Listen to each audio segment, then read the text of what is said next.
Freezing temperatures rolling back into central Georgia. We're taking a look at how the cold affects growing crops.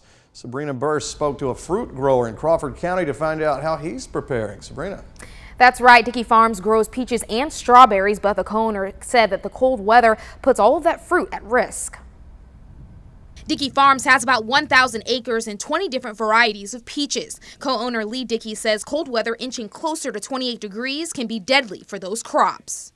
They can handle sometimes a little bit lower, and then once it's a small peach, then so kind of freezing temperatures can certainly cause damage.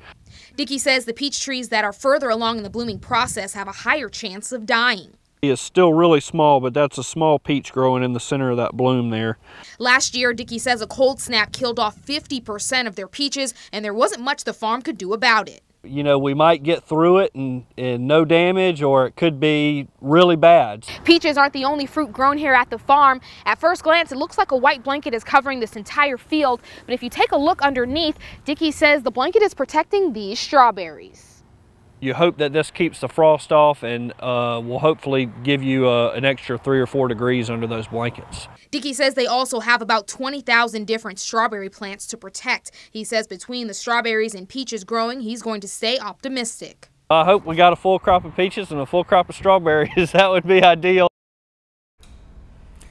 Now, Dickey says a smaller farm can prepare for the cold just a little bit better by doing something like buying a wind machine to blow off the frost. Ben, back to you. All right, Sabrina, important information right there. Dickey also says farms can run overhead irrigation or burn hay bales to create smoke that traps in the ground temperature. And of course, for the next few nights, we're going to be looking at possibly some 20s out there, so hopefully things will be